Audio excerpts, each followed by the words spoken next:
आमीन। इससे पेशतर कि हम किताब मुकद्दस की जानिब बढ़े, अपने बच्चों को अपनी झोली में कर लें और हम तकरीबन जो है वो 30 से 35 मिनट तक अपनी तवज्जो को मस्बा की जानिब रखेंगे। आमीन। पिछले महीना पहला इतवार हमने एक बात पर गौर की कि कौन कौन यहां पूरे खानदान समेत मौजूद है। 8 से 9 फैमिलीज थी हमारे दरमियान, जो पूरा खानदान खुदा के घर में था। उसकी वजह थी कि हम बलतरतीब पूरे महीना ये सीखते आए थे कि जब तक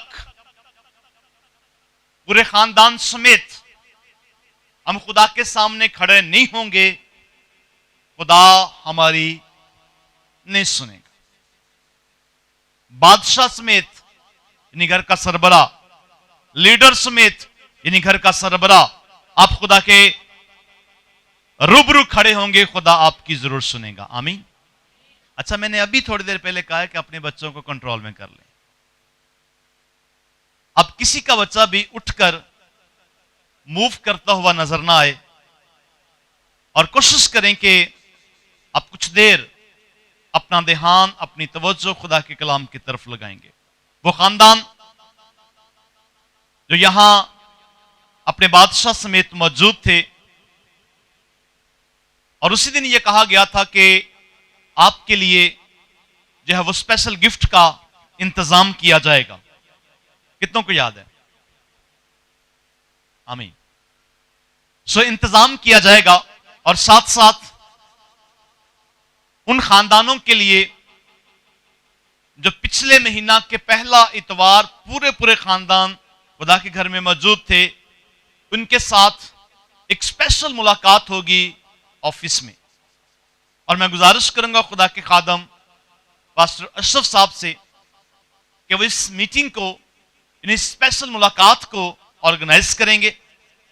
उन 8 या 9 फैमिली, जितनी भी फैमिली उनके पास लिखी हुई हैं, 1 बाय 1 उनको कॉल जाएगी और उन खानदानों को यानी घर के सरबराहों को हम खुदा के घर में बुलाकर ऑफिस में उनके साथ गुफ्तगू करेंगे, बैठेंगे।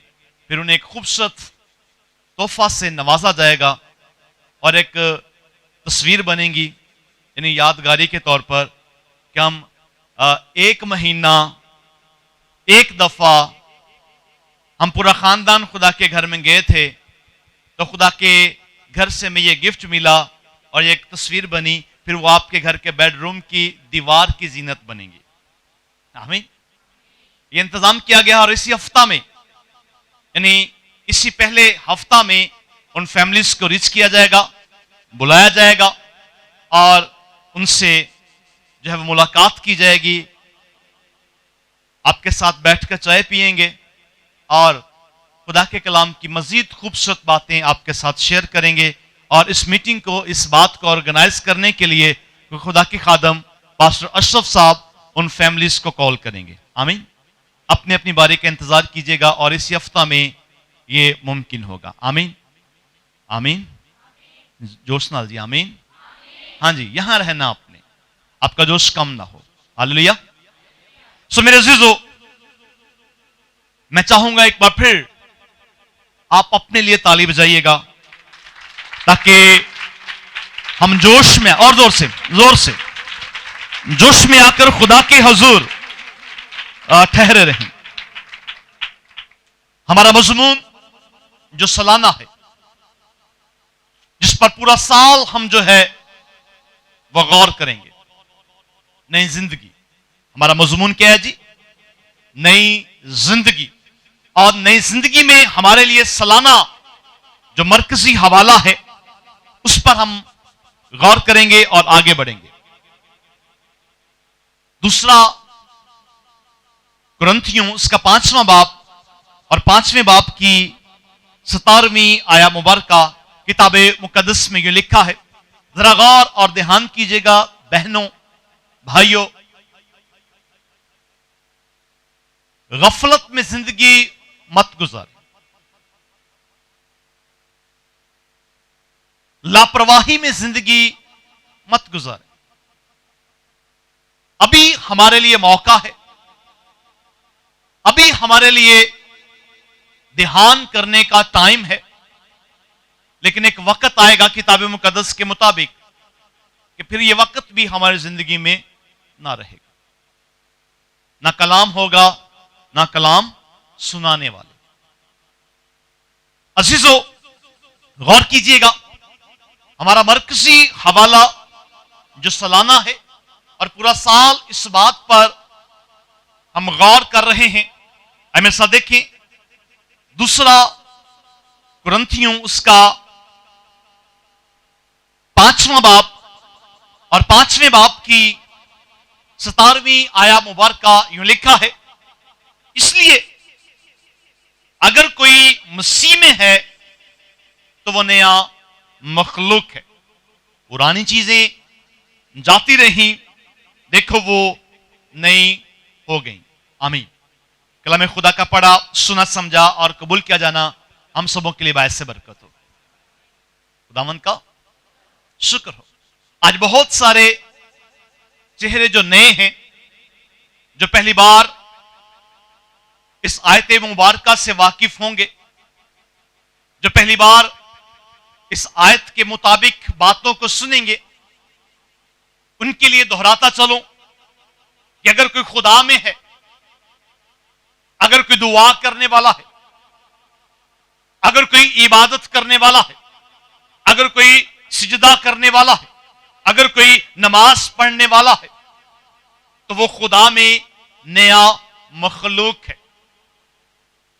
पुरानी चीजें जाती रही, यानी उसकी जिंदगी में फिर पुरानी बातें ना होंगी, पुरानी चीजें उसकी जिंदगी में ना होंगी। अजीजों फिर वो नया होगा, और जो नया मखलूक है उसके लिए जरूरी है कि वो ध्यान करे। बस इस वहम, इस गुमान में जिंदगी बसर ना कर दे कि वो तो बड़ा दुआ करने वाला है। नहीं, चंद चीजें खुदा के कलाम के मुताबिक हैं जिनको हमें अपनाने की जरूरत है, जिन पर हमें ध्यान करने की जरूरत है, जिन पर हमें तवज्जो करने की जरूरत है। जिस तरह हमने पिछले महीना पहला इतवार जिस बात पर गौर किया कि जब तक घर का जो सरबराह है, जो लीडर है, जिसके हाथ में कुमान है, कमांड है, जब तक लीडर जो है वो मुतफिक नहीं होगा, तब तक खानदानों में बहाली नहीं आएगी। और इसी बात पर हमने प्रीच किया, हमने सिखाया, और बहुत सारे खानदानों ने, यानी 8-9 खानदानों ने इस पर गौर किया। और पिछले महीना पहला इतवार वो पूरा का पूरा खानदान खुदा के सामने था, खुदा के घर में था। इसी तरह हमें खुदा की बातों पर ध्यान करने की जरूरत है। जब हम खुदा में हैं, जब हम नया मखलूक हैं, तो फिर जरूरत है कि हम खुदा की बातों पर गौर करें, उसके कलाम पर गौर करें, उसकी कही हुई बातें हमारे लिए जो वो जिंदगी है। अगर आप खुदा की बातों पर ध्यान नहीं करोगे, आते हो, कलाम सुनते हो, बैठते हो, इबादत भी करते हो, दुआ भी करते हो, लेकिन बातों पर ध्यान नहीं है, तो फिर आपका बैठना, आपका दुआ करना, आपका इबादत में घंटों घंटे गुजारना, फिर उसका कोई फायदा नहीं, वो बेफायदा है। इसलिए मेरे अजीजों, जो खुदा में है वो नया मखलूक है, और जो नया मखलूक है फिर उसके अंदर पुरानी चीजें नहीं होंगी, पुरानी बातें नहीं होंगी, फिर वो नया होगा, नया मखलूक होगा। और जो नया मखलूक है मेरे अजीजों, वो दुनिया जैसे काम नहीं करता। यानी उससे पिछला, इस साल से पिछले साल हमने सीखा था कि इस जहां के हम शकल ना बन, बल्कि अकल नहीं हो जाने से अपनी सूरत बदलते जाओ, अपने आप को तब्दील करो, सूरत को बदलो। ये जो नया मखलूक है वो बाकियों की तरह ना तो उसका रवैया होता, ना उसकी सोच होती है, ना ही उसके ख्यालात होते हैं। उसकी गुफ्तगू भी बाकियों से अलग होगी, क्योंकि वो दुआ करने वाला है, इबादत करने वाला है, बंदगी करने वाला है और खुदा के हजूर झुकने वाला है। और खुदा के हजूर झुकने वालों की तबीयत जो होती है ना, वो बाकियों से अलग होती है। वो दुनिया जैसे नहीं होते, वो जहां के हम शक्ल नहीं बनते, वो अलग होते हैं। आमीन, जोशना जी आमीन। सो मेरे अजीजों, हमारा मकसद अपनी तरबियत करना है, हमारा मकसद खुद की काट छांट करना है, खुद को तब्दील करना है। इसलिए जेएफसी ने हमेशा यह कोशिश की है कि इस्लाही मैसेज से आपकी असलाह की जाए, आपको बताया जाए, आपको सिखाया जाए कि खुदा में रहते हुए, खुदा में होते हुए आपने जिंदगी कैसे बसर करना है। आमीन, आमीन। और आज भी हम इसी बात को सीखने के लिए ज़बूर 32 में जाएंगे। मेरे साथ निकालिएगा ज़बूर 32 और उसकी ज़बूर 32 और उसकी 8वीं आया मुबारक। मेरे साथ खुदा के पाक और मुकद्दस कलाम में से देखिएगा ज़बूर 32 और उसकी 8वीं आया मुबारक। जरूर सुनिएगा, जरा तवज्जो के साथ। भाइयों, मुझे आपकी तवज्जो की जरूरत होगी। बहनों, जरा अपना ध्यान खुदा के कलाम पर रखिएगा, जरा गौर से सुनिएगा। अगर कुछ बातें स्किप हो जाएं, आप अपने बच्चों में आपका ध्यान चला जाए, तो फिर ये रिपीट मैसेज भी आपको मिल सकता है, वो बाद में हम आपको बता देंगे। अजीजों, 8वीं आयत को मेरे साथ देखिएगा, इसी असना में कि हम चाहते हैं कि आप कुछ सीख जाएं और आपके साथ साथ हम भी सीखें। अजीजों, आज की सुबह मैं चाहता हूं, खुदा का कलाम चाहता है, खुदा का रूह चाहता है कि आपका ध्यान जो है वो किताबे मुकद्दस पर प्रॉपर हो। सुनो और इस बात पर तवज्जो करो। आज की सुबह खुदा आपसे बात कर रहा है। खुदा चाहता है कि आप ध्यान करें। आइए हम सीखेंगे। हमारा जो सालाना मजमून है वो नई जिंदगी है, और नई जिंदगी में हमने बहुत सारी बातों को सीखना है, समझना है, और जरूरी है कि हम तवज्जो करें। और आज का मेरा मरकजी हवाला होगा ज़बूर 32 और उसकी 8वीं आया मुबारक। लिखा है, मैं तुझे तालीम दूंगा और जिस राह पर तुझे चलना होगा तुझे बताऊंगा। मैं तुझे सलाह दूंगा, मेरी नजर तुझ पर होगी। आमीन। मेरा आज का मरकजी हवाला बड़े मानी रखता है। मेरा रब, मेरा खुदा, आपका रब, आपका खुदा आज की सुबह आपसे बात कर रहा है। मेरे भाई, आपसे बात कर रहा है और कह रहा है कि मैं तुझे तालीम दूंगा। पहली बात, मैं तुझे तालीम दूंगा, जिस राह पर तुझे चलना होगा तुझे बताऊंगा। मैं तुझे सलाह दूंगा, मेरी नजर तुझ पर होगी। अजीजों, जो खुदा में है वो नया मखलूक है, और नया मखलूक खुदा की नजर में है। आमीन। जरा गौर कीजिएगा इस बात पर। ज़बूर नवीस यही तो हमसे कहना चाहता है कि खुदा कहता है कि मैं तुझे तालीम दूंगा, मैं तुझे वो राह बताऊंगा जिस पर तुझे चलना होगा। आमीन। फिर मैं तुझे सलाह दूंगा, और सलाह के साथ साथ फिर मेरी नजर जो है वो तुझ पर होगी। आमीन। अजीजों, आज का दिन चाहूंगा कि आप इस बात पर गौर करें। हम इस हवाला को दो हिस्सों में बांटेंगे। हमारा आज जिस बात पर हम ध्यान करेंगे वो है मैं तुझे सलाह दूंगा। खुदा कहता है मैं तुझे और मेरी नजर तुझ पर होगी। आज हम ये सीखेंगे और कमिंग वेडनेसडे यानी बुध को इसका दूसरा हिस्सा हम सीखेंगे कि खुदा कहता है कि मैं तुझे तालीम दूंगा और तुझे बताऊंगा कि तुझे किस राह पर चलना है। आमीन। ये हमारा अगला हिस्सा होगा। पहला हिस्सा हम सलाह के बारे में सीखेंगे कि खुदा कहता है कि मैं तुझे सलाह दूंगा। जरा तवज्जो करें। और मेरी नजर तुझ पर होगी। ईमानदारों, आज हम अपनी जिंदगी पर गौर करेंगे। आज हम अपनी जिंदगी पर ध्यान करेंगे। हम इस बात पर फोकस करेंगे कि क्या कभी हमने अपनी मुश्किलों में, अपनी परेशानियों में, अपने दुखों में, अपनी मुसीबतों में, अपनी बीमारी में कभी खुदा से सलाह ली? नहीं। डॉक्टर को ले ही कि बचांगे कि नहीं बचांगे, लेकिन कभी खुदा से सलाह नहीं की, कभी खुदा से बात नहीं की।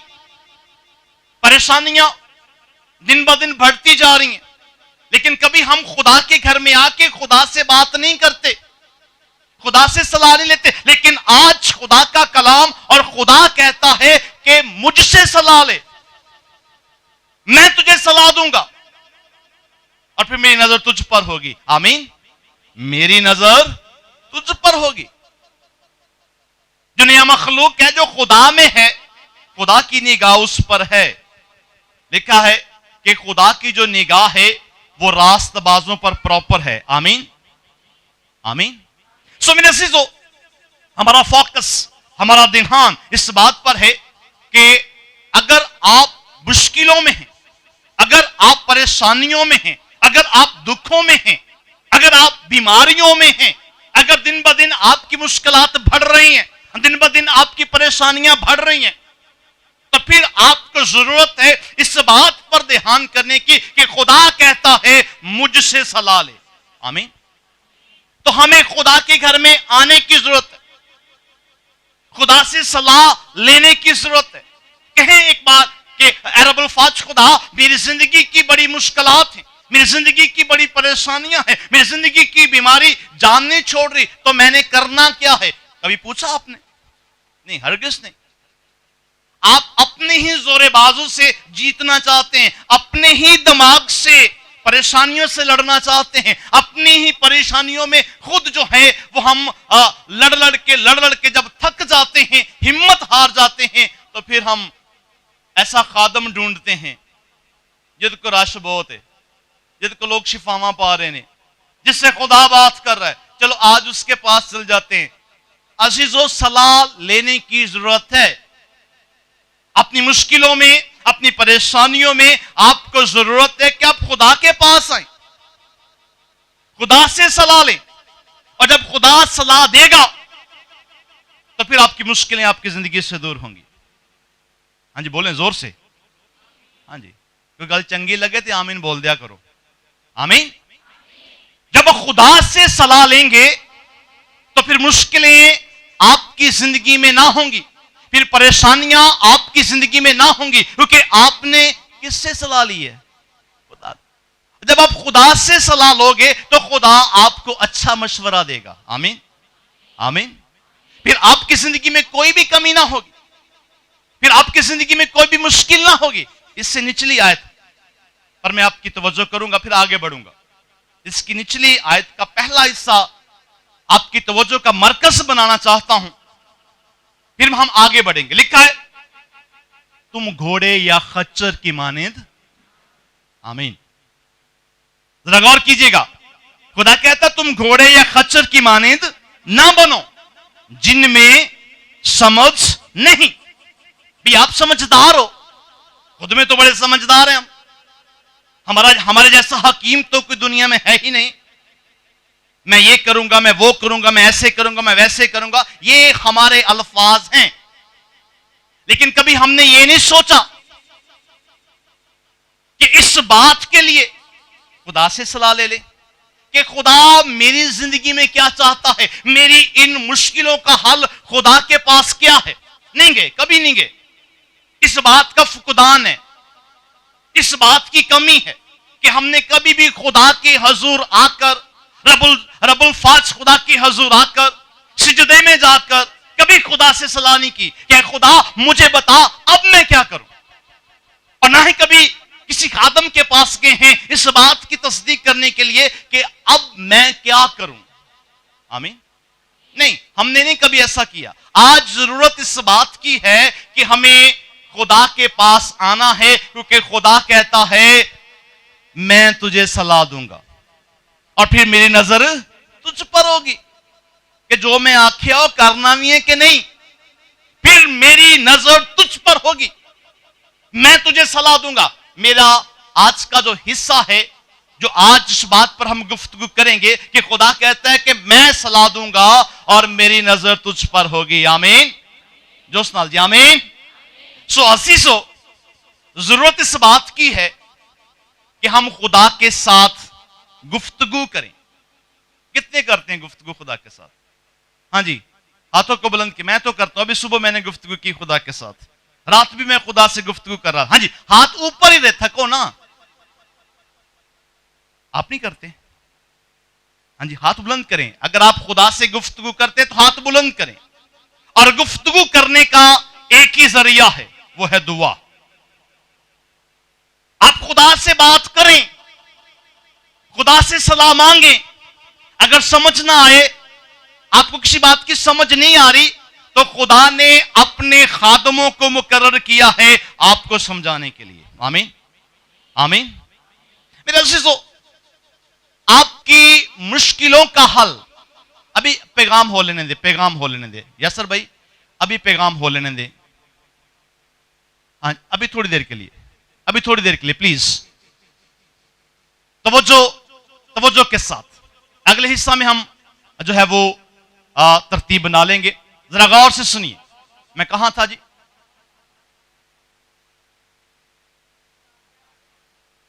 खुदा के साथ गुफ्तगू करें। आपको जरूरत इस बात की है। आज अगर आपकी जिंदगी बेतरतीब है तो उसकी वजह है कि आपकी खुदा के साथ गुफ्तगू नहीं है। आपने कभी सलाह नहीं मांगी। सबसे बड़ा फुकदान इस बात का है कि आपने अपनी जिंदगी में खुदा को अहमियत देना छोड़ दिया। इसलिए आपकी जिंदगी वीरान है, इसलिए आपकी जिंदगी में खुशियों की कमी है, इसलिए आपकी जिंदगी में लड़ाई झगड़ा फसादात हैं, क्योंकि आपने खुदा से सलाह लेना छोड़ दिया। अजीजों, आज की इस मुबारक सुबह में मैं आपसे इल्तमास करता हूं कि इस बात पर गौर करो कि खुदा कहता है कि मैं तुझे सलाह दूंगा और मेरी नजर तुझ पर होगी।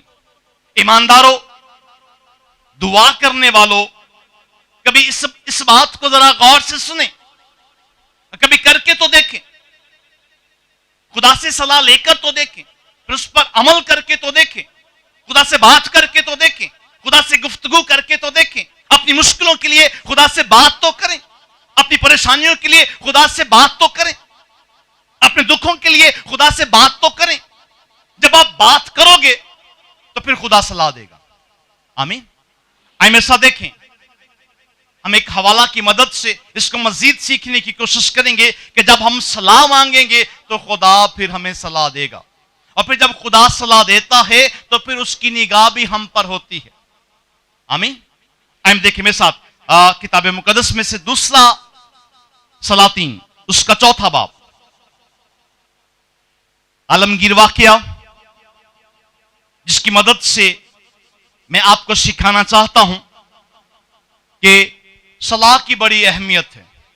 अगर आप खुदा से सलाह लोगे, जब खुदा आपको सलाह देगा, फिर आप उस पर प्रॉपर काम करोगे, तो फिर आपकी जिंदगी में खुशहाली होगी, बहाली होगी, आप बरकत पाओगे, आप बख्शिश को हासिल करोगे और आप दिन ब दिन तरक्की करते जाओगे, क्योंकि आपने खुदा से बात की है। आमीन। आमीन। जोश के नाल जी आमीन, हालेलुया। और आज की ये शुभ बड़ा खूबसूरत पैगाम लेकर आई है। खुदा कहता है मैं तुझे सलाह दूंगा और फिर मेरी नजर तुझ पर होगी। आमीन। देखिए मेरे साथ देखिएगा, दूसरा सलातीन उसका चौथा बाब और उसकी पहली 7 आयत आप निकाल कर रख लें जरा। एक बेवा औरत जो मुश्किल में है, मेरी तरह और आपकी तरह, वो बड़ी मुश्किल में है और उसकी मुश्किल की वजह क्या है कि उसके सर पर कर्ज की लानत है। आपने हवाला खोल लेना है, दूसरा सलातीन उसका चौथा बाब और उसकी पहली 7 आयत थी। मेरा मरकज खुदा कहता है कि मुझसे सलाह ले। आमीन। खुदा कहता है कि मैं तुझे सलाह दूंगा, मैं तुझे सलाह दूंगा और फिर मेरी नजर क्या होगी, तुझ पर होगी। आमीन, आमीन। जरा गौर ना जी, आमीन। सो यहां अलीशा नबी का दौर है और यह बेवा औरत एक परेशानी में है। खामंद सर पर नहीं है और घर का सरबराह होते हुए ये एक परेशानी में है, एक मुश्किल में गिरफ्तार है। और मुश्किल क्या है कि कर्ज की बड़ी लानत इस पर और इसके बच्चों पर है।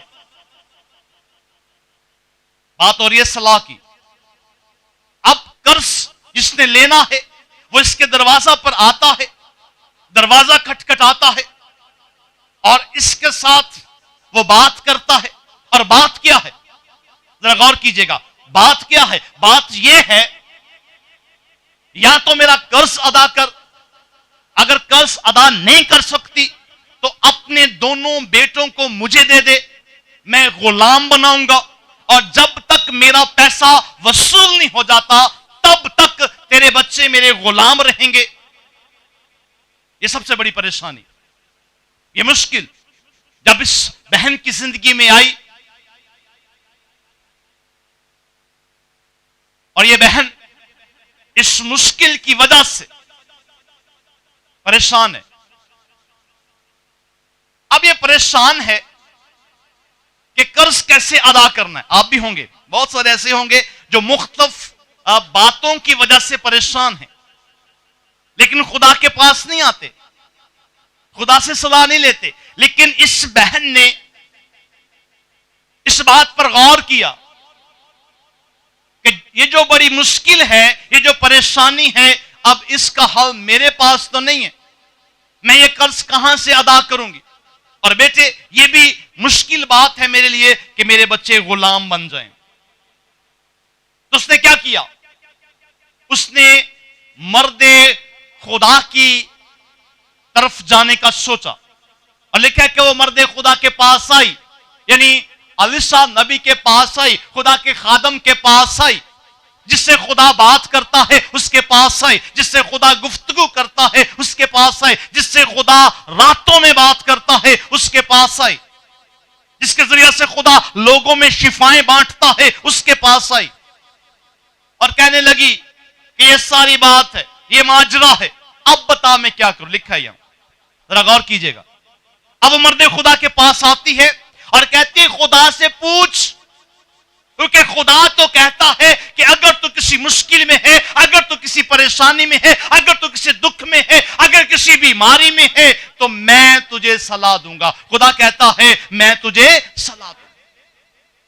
और वो खुदा के पास आती है, जरिया क्या है, खुदा का खादम। आमीन, आमीन। वो खुदा के खादम के पास आती है, मर्दे खुदा के पास आती है, जिससे खुदा बातें करता है उसके पास आती है, जिसके जरिए से खुदा मोजज़ात करता है उसके पास आती है और कहती है अब बता मैं क्या करूं। आमीन, अब बता मैं क्या करूं। बड़ी मुश्किल है, बड़ी परेशानी है, इसका कोई हल बता। खुदा से पूछ, खुदा से सलाह ले कि खुदा मेरे लिए क्या बात करता है। आमीन, आमीन। फिर मर्दे खुदा ने खुदा से बात की और पूछा। आए मेरे साथ देखें खुदा के कलाम में से, उसने पूछा हम इसको देखेंगे दूसरी आयत में। उसने पूछा, अलीशा ने उससे कहा, मैं तेरे लिए क्या करूं? हाँ, तेरी मुश्किल है, तेरी परेशानी है, तेरा दुख है, तेरी मुसीबत है, तो अब मैं तेरे लिए क्या करूं? तो उस बहन ने कहा, मुसीबत ज़दा बहन ने कहा कि सलाह ले। क्या कर जी? सलाह ले। क्योंकि खुदा कहता है कि मैं तुझे सलाह दूंगा। आमीन। जोश नाल जी आमीन। मैं तुझे सलाह दूंगा, मेरी नजर तुझ पर होगी। अपनी मुश्किलों में, अपनी परेशानियों में, अपनी मुसीबतों में, अपने दुख में खुदा से सलाह करें। ये बहन खुदा से सलाह करने के लिए मर्द खुदा यानी खुदा के खादम के पास आती है और कहती है, अब बता मैं क्या करूं? तो मर्द खुदा कहता है, तेरे पास है क्या? तेरे पास क्या है? तो बहन कहती है, एक प्याला तेल के सिवा मेरे घर में कुछ नहीं है। मैं भूखी हूं, मैं प्यासी हूं, मेरे घर में और कुछ नहीं है। एक प्याला तेल है, इसके सिवा मेरे घर में कुछ नहीं है। ले सलाह खुदा को कि वो मेरे लिए क्या बात करता है। आमीन। सलाह के बाद खुदा क्या कहता है? मेरी निगाह तुझ पर होगी। आमीन आमीन। मेरी निगाह तुझ पर होगी। और फिर जैसा खुदा बोलेगा, जैसा खुदा कहेगा, फिर हमें वैसा ही करने की जरूरत है। अब देखें, सलाह ली तो सलाह में क्या खुदा ने बात की, मेरे साथ देखिएगा। लिखा है, उसने कहा, तेरी लौंडी के पास घर में एक प्याला तेल के सिवा कुछ नहीं। अब सलाह सुने, सलाह क्या है? सलाह यह है, अब उसने कहा तू जा। अब सलाह मिल रही है, जरा गौर कीजिएगा, सलाह पर जरा गौर कीजिएगा। तब उसने कहा तू जा और बाहर से अपने सब हमसायों से बर्तन आरायत ले ले, यानी उधारे ले ले, और वो बर्तन खाली हों और थोड़े बर्तन ना लेना। फिर तो अपने बेटों को साथ लेकर अंदर जाना और पीछे से दरवाजा बंद कर लेना और उन सब बर्तनों में तेल औंधेलना, और जो भर जाए उसे उठाकर अलग रखना। यह है सलाह। आमीन। खुदा ने सलाह दी अपने बंदा, अपने खादम अलीशा के जरिया से। खुदा बात कर रहा है उस बेटी से जो मुसीबत में है, खुदा बात कर रहा है उस बहन से जो परेशानी में है और सलाह लेने आई है। और सलाह में क्या कहा कि जा ये कर ले। अब करना क्या है? बर्तन उधारे लेने हैं और थोड़े ना हो। कंडीशन भी है कि बर्तन उधारे लेने हैं और थोड़े ना हो। फिर क्या करना है? अपने बच्चों को अपने साथ लेना है। और फिर क्या करना है? उस प्याले तेल में से उन बर्तनों में उंडेलना है।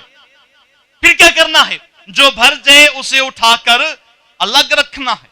आमीन आमीन। मेरे अजीजों, सब कुछ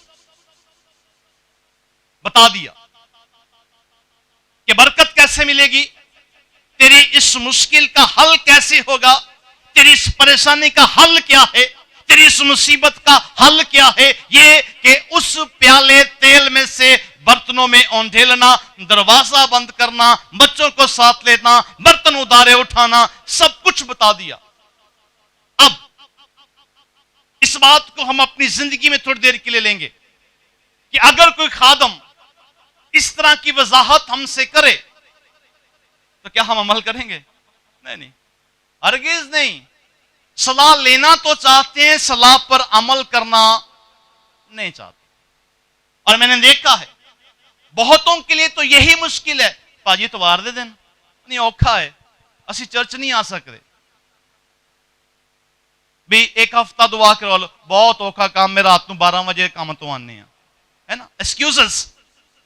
भी सलाह तो लेनी है लेकिन फिर उस पर अमल भी करना होगा, क्योंकि खुदा कहता है सलाह के बाद मेरी निगाह उस पर होगी। ईमानदारों, दुआ करने वालों, इबादत करने वालों, जरा गौर करें इस बात पर।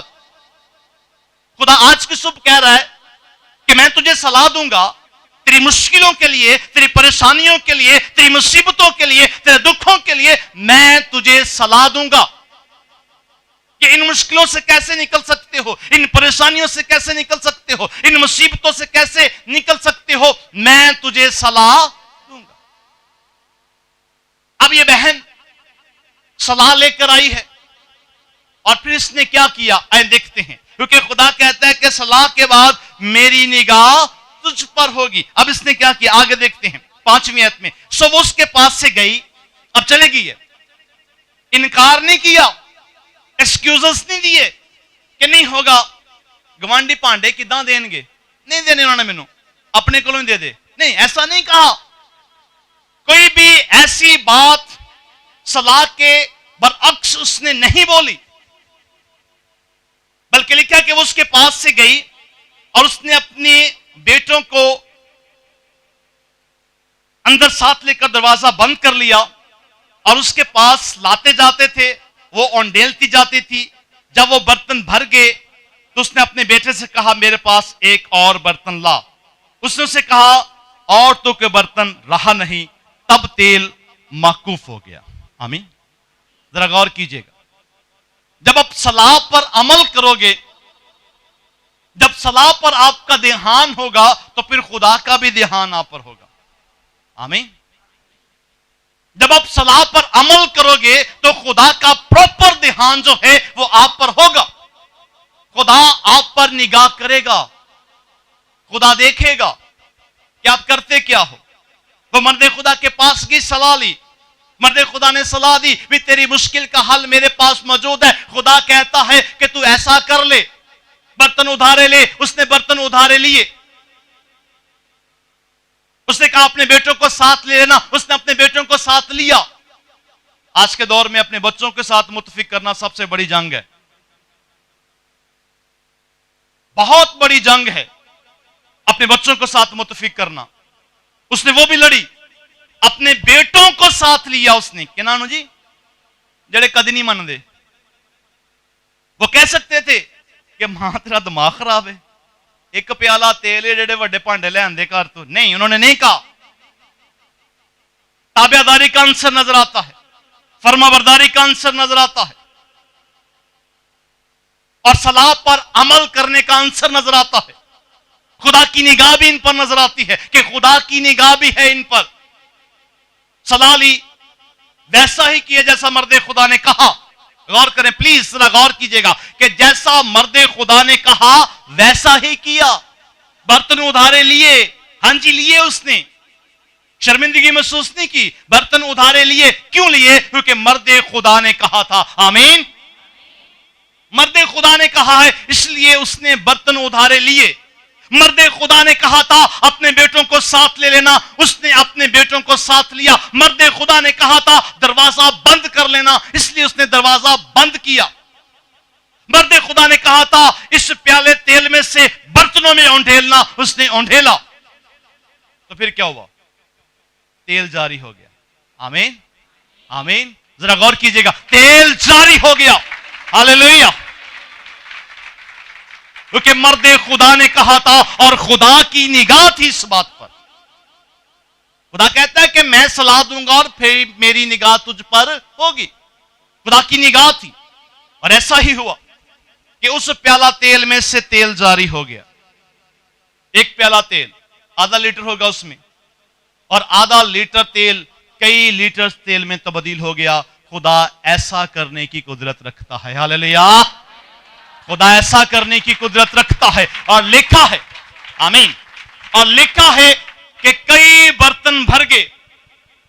मां का ध्यान बर्तनों पर नहीं है, वो तेल को ओंढेले जा रही है और अपने बच्चों से कहती है एक और लाओ।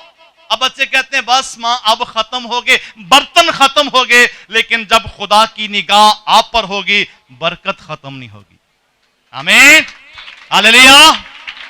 फिर खुदा की निगाह जब आप पर होगी, आपके घर में बर्तन कम पड़ जाएंगे लेकिन खुदा की बरकत और बख्शिश जारी व सारी रहेगी। हालेलुया। हमें जरूरत इस बात की है खुदा से सलाह लेने की। अब घर में मौजज़ा हुआ, सारे बर्तन तेल से भर गए। तो फिर उसने क्या किया? साढ़े वांगू घर नहीं बह गई कि चल ठीक है हुन शिफा होगी, बरकत मिल गई, चलो रहन दो। अल्लाह के किसी पादरी ਨੂੰ बुला के ना शुक्रगुजारी करा लेने हैं। हाँ, होता है ऐसे, हमने देखा है, ऐसे ही होता है। मौजज़ा हो गया, बरकत बख्शिश मिल गई, तो फिर क्या किया? उस मज़बा की तरफ रुख नहीं किया, फिर और रास्ता अपना लिया, फिर किसी और तरफ हम चले गए। नहीं, ऐसा भी नहीं करना चाहिए। लिखा है, आए देखें मेरे साथ, कि तेल मौकूफ हो गया अगली आयत में। तब उसने आकर मर्दे खुदा को बताया, उसने कहा जा तेल बेच और कर्ज अदा कर, और जो बाकी रहे उससे तू और तेरे बेटे, तेरे फर्जंद गुजरान करें। आमीन, आमीन। फिर आपको गवाही देने की जरूरत है, मसबा पर आने की जरूरत है, ये बात कहने की जरूरत है कि खुदा हमारे साथ भला है, खुदा ने हमें सलाह दी थी, खुदा ने हमसे बात की थी, फिर हमने सलाह पर अमल किया, हमने मौजज़ा उठाया, मेरी जिंदगी में हुआ, मेरी जिंदगी में खुदा ने यह मौजज़ा किया। वो बहन आई मर्दे खुदा के पास और कहने लगी मौजज़ा हुआ। आमीन। प्याला तेल में से तेल आता गया और बर्तन भरते गए। वजह कि उसने खुदा से सलाह ली थी, उसने अपनी मुश्किल का हल पा लिया, उसने अपनी परेशानी का हल पा लिया, उसने अपनी मुसीबत से निकलने का हल मर्दे खुदा के जरिया से खुदा से पा लिया। आज हमें भी इस बात की जरूरत है, अपनी मुश्किलों में खुदा को पहला दर्जा दें, अपनी परेशानियों में खुदा से सलाह लेने की कोशिश करें, अपनी बीमारी में खुदा से सलाह लें, तो खुदा बेहतर सलाह देगा। और जब खुदा सलाह दे तो फिर उस पर अमल करे, क्योंकि खुदा कहता है सलाह देने के बाद मेरी नजर तुझ पर होगी, जैसा मैं कहता हूं फिर वैसा ही करना पड़ेगा। आमीन, आमीन। सो मेरे अजीजों, आज की सुबह ये पैगाम आप सबके नाम, अपनी मुश्किलों में खुदा से सलाह मांगे। आमीन। अपनी परेशानियों में खुदा से सलाह लें, खुदा बेहतर सलाह देगा। और जब सलाह दे तो फिर खुद भी सोच लीजिएगा कि खुदा की निगाह हम पर है। सलाह लैन तक ऐसा हुन खुदा साडे ते निगाह रख के बैठा है, असी अमल करने हैं कि नहीं कर दे। अमल करेंगे तो इस बहन की तरह अपने घर में मौजज़ा देखोगे, और मौजज़ा जो होगा फिर वो आलमगीर होगा। दुनिया देखेगी आपके मौजज़े को, और दुनिया आपके मौजज़ा के जरिया से बरकत पाएगी और खुदा की तमजीद करेगी। आमीन, आमीन। ये पैगाम कंटिन्यू है, और इसका अगला हिस्सा हम जो है वो ऊपर वाली आयत को जो है अगले हिस्सा को बुध की शाम हम सीखेंगे कि मैं तुझे तालीम दूंगा और जिस राह पर तुझे चलना होगा मैं तुझे बताऊंगा। सलाह के बारे में सीख लिया, कितनों को समझ आई? पादरी रशीद साहब वाला सवाल। आमीन, हालेलुया। अपनी मुश्किलों में खुदा से सलाह लें। आमीन, प्रेज गॉड, हालेलुया। अपनी मुश्किलों में खुदा से बात करें, अपनी परेशानियों में खुदा के साथ बात करें, खुदा बेहतर सलाह देगा, खुदा आपको बरकत दे। अगला हिस्सा सुनने के लिए मैं आप सबसे गुजारिश करूंगा कि बुध की शाम दोबारा हम कंटिन्यू करेंगे, हमारे साथ जुड़े रहेगा। और इस मैसेज को रिपीट सुनने के लिए आप YouTube के पेज पर जाकर चैनल को सब्सक्राइब करें, और ये मैसेज रिपीट आप शाम तक दोबारा सुन सकते हैं। किसी गल की समझ नहीं ना आई तो दोबारा सुन ले। खुदा आपको बरकत दे। स्वयं अपने कदमों पर खड़े। पाक रूह का मसा,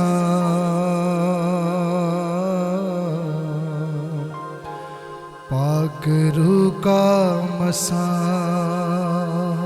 कहेंगे चाहते हैं तुझसे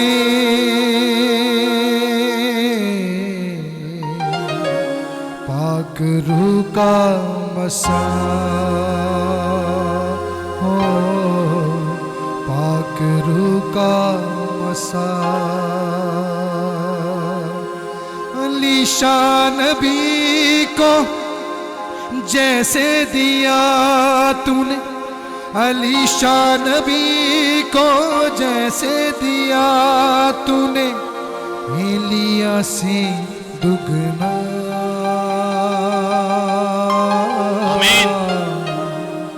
पाक रूह का मसा हो, पाक रूह का मसा।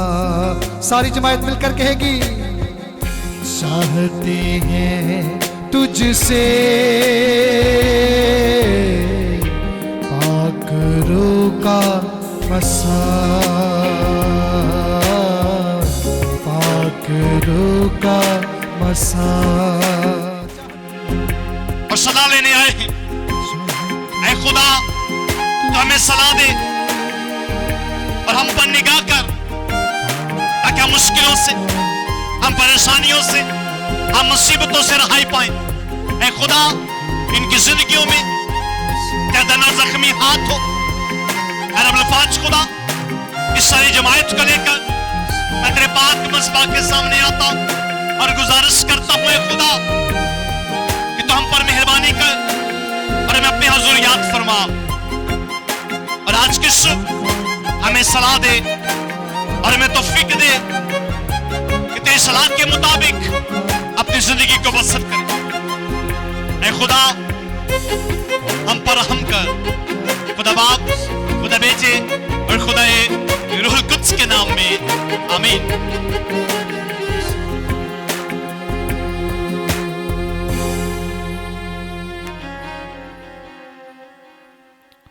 Hallelujah, hallelujah, hallelujah. बोलो खुदा यीशु मसीह के नाम की। जो जिंदा है वही निजात दहिंदा है। किस किस का ईमान है कि यीशु का हम पर ध्यान है? आए अपने हाथों को लहरा कर खुदा की हजूरी के लिए खुदा की शुक्रगुजारी करेंगे। लहराते हुए तालियां बजाएंगे। Praise God, hallelujah, glory Jesus. तेरी शुक्रगुजारी करती हूँ इन तमाम अजीज़ों के लिए खुदावन जो तुझसे मोहब्बत रखते हुए तेरे घर में है। खुदावन तेरा शुक्र अदा करती हूँ। और जलाली पिता तेरे तोड़े हुए बदन के लिए तेरा शुक्र अदा करती हूँ, जो हमारी निजात के लिए, हमारी बका के लिए खुदावन तूने कफ़ारा दिया। खुदावन तेरी शुक्रगुजारी करती हूँ। ऐ जलाली पिता जब हम इस तेरे तोड़े हुए बदन को खाते हैं तो खुदावंद हमारी ज़िंदगियों में नई ज़िंदगी की लहर दौड़ जाए और खुदावंद हम नई ज़िंदगी पाकर खुदावंद तुझसे खुदावंद हमेशा लिपटे रहने वाले बने, हमेशा अपनी निगाहें तुझ पर लगाने वाले बने। यीशु मसीह के नाम में खुदावंद तेरी शुक्रगुजारी करते हैं कि तूने अपने बेशुमार कीमती खून को हमारे लिए बहा दिया ताकि हम जिंदगी पाएं और कसरत की पाएं। खुदा जब हम तेरे पाक मेज के सामने हैं तो खुदावंद तो हमारी जिंदगियों को तब्दील कर दे और हम सबको खुदावंद अपनी जिंदगियों पर गौर करने की तौफीक अता फरमा कि हम किस राह पर चलें, हमने किस से सलाह लेनी है। हम सलाह देने वाले नहीं बल्कि सलाह लेने वाले बने। जब अब खुदावंद तेरे प्याला में से लें तो खुदावंद इस बात का इकरार करें कि हम तेरे लहू को ले रहे हैं, हम तेरे लहू को पी रहे हैं जो बहुत से लोगों के लिए कफारा ठहरा। खुदावंद अपना आसमान खोलना, अपनी गनहरी बरकत को उंडेलना खुदावंद, ताकि आज जितनी भी खुदावंदा रफाकत शराकत है खुदावंद तेरे हुजूर में मकबूल ठहरे और तेरा नाम इज्जत और जलाल पाए। खुदावंद छूना, ब्लेस करना, बरकत देना, दुआ को सुनना, कबूल करना, तेरा ही नाम लेके मांगते और पाते हैं। आमीन, आमीन। ये मेरा बदन है जो बथेरों के गुनाहों की माफी के वास्ते तोड़ा जाएगा। रोटी के बाद उसने मैं का प्याला भी लिया और शुक्र करके अपने शागिर्दों को दिया और कहा, इसमें से पियो, ये नए आहद में मेरा खून है जो बथेरों के गुनाहों की माफी के वास्ते बहाया जाएगा। और जब कभी तुम इस रोटी में से लेते और इस प्याला में से पीते हो तो मेरी मौत का इजहार करते हो। आमीन। अजीजों, खुदावंद की मेज आपके सामने है। आपसे गुजारिश है, पहले भाई बड़े एहतराम के साथ सामने आएंगे। एहतराम को मद्देनजर रखिएगा क्योंकि बहनें सेन में बैठी हुई हैं। जैसे आपके सामने रोटी की जाए, सुनिए प्लीज, और कहा जाए कि मसीह का बदन, आप खुद रोटी को तोड़ेंगे और आमीन बोलेंगे। मुझको छुपा लहू में मुझे पाक साफ कर दे, पापों से मैं भरा हूँ, यीशु तू माफ कर दे, मुझको छुपा लहू में।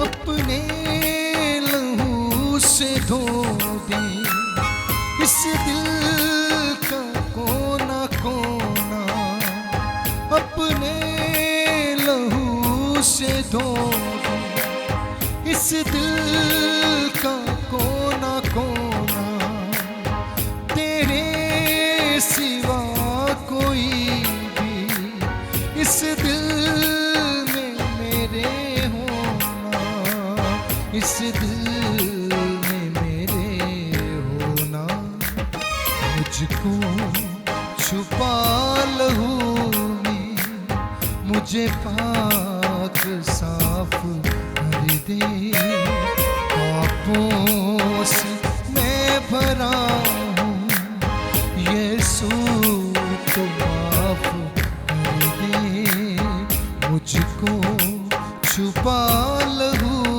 में।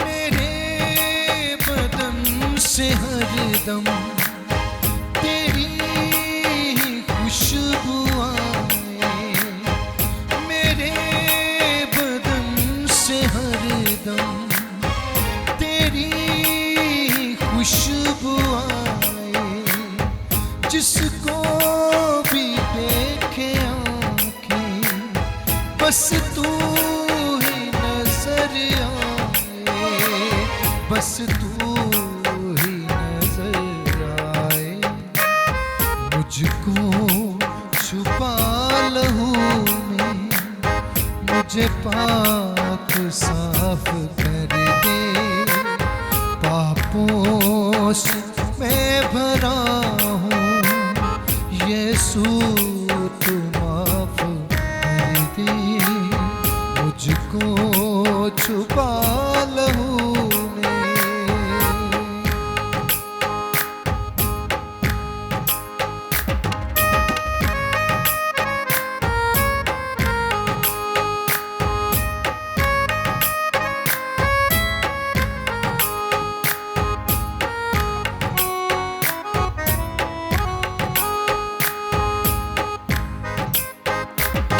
जीवन ये तुझ में गुजरे, हर सांस तुझ में